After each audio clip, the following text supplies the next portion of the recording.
Police के हत्थे चढ़ा शातिर गैंग, क्रिप्टो करेंसी के जरिए करता था ठगी। दुबई से लेकर चीन तक कनेक्शन। जब से इंटरनेट का पूरी दुनिया में जाल बिछा है, तब से जालसाजों का फ्रॉड करने का तरीका भी बदल गया है। हालात ये हैं कि जब तक जनता एक फ्रॉड से परिचित होती है, उससे पहले ही जयराम की दुनिया के लोग भोली जनता को ठगने का नया तरीका ढूंढ लेते हैं। ऐसे ही एक नए फ्रॉड का खुलासा दिल्ली पुलिस ने किया है। दरअसल दिल्ली पुलिस ने एक ऐसे गैंग को पकड़ा है जो ऑनलाइन क्रिप्टो करेंसी बिजनेस का लालच देकर लोगों को लूटता था। खास बात यह है कि इस गैंग ने अब तक 500 लोगों को चूना लगाया है। पुलिस की माने तो ये शातिर दुबई से अपने गैंग को ऑपरेट कर रहे थे। पुलिस का दावा है कि ये लोग कुछ चीनी लोगों के संपर्क में भी थे। जानकारी के अनुसार पुलिस ने क्रिप्टो करेंसी के नाम पर ठगी करने वाले 4 आरोपियों को गिरफ्तार कर लिया है। इनकी पहचान फरहान अंसारी, संजय डबास, पंकज वाधवा और मोनू के रूप में हुई है। पुलिस ने बताया कि वाधवा के पास से 5,50,000 रुपए कैश बरामद किए गए हैं, जबकि इन आरोपियों के कई बैंक अकाउंट्स में करीब 24 लाख रुपए जमा थे।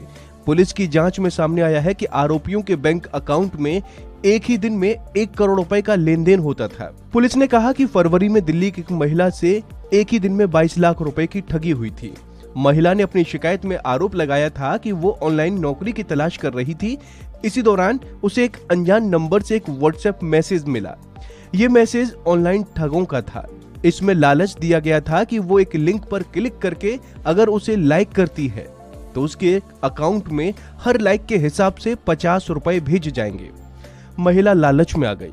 जब वो राजी हो गई तो उसके पास एक फोन कॉल आया। दूसरी तरफ भी शातिर महिला थी। उसने अपना नाम जरीन बताया। जरीन ने पीड़ित महिला से कहा कि आपने कई लिंक्स को लाइक किया है, इसके एवज में आपके खाते में रुपए ट्रांसफर करने हैं। इस रकम को क्रेडिट करने के लिए एक टेलीग्राम लिंक ओपन करिए। वो टेलीग्राम चैनल मोहिनी 8 के नाम से था। महिला को उस ग्रुप में शामिल होने के लिए कहा गया। इसके बाद महिला के बैंक अकाउंट में 150 रुपए डाल दिए गए।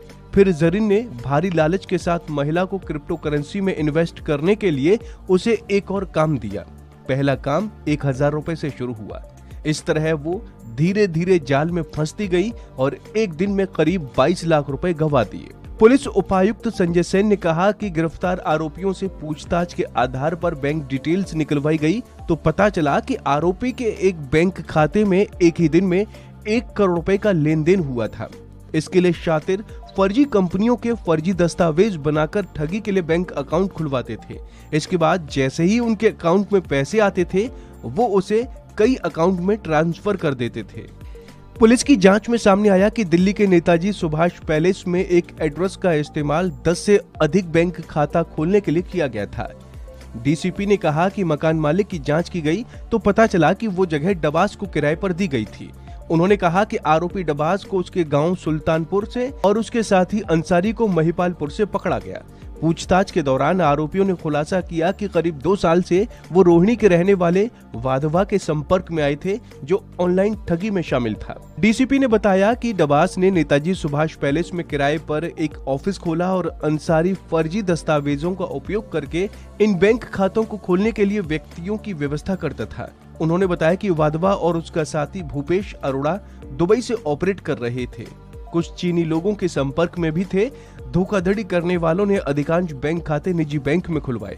पुलिस ये भी जांच कर रही है कि क्या इन बैंक खातों को खोलने में कोई गड़बड़ी की गई। पुलिस ने बताया कि पिछले साल मार्च में अरोड़ा दुबई शिफ्ट हो गया था, क्योंकि उसके खिलाफ देश भर में कई आपराधिक शिकायतें दर्ज थीं। फिलहाल इन शातिर लोगों को पुलिस ने जेल भेज दिया है।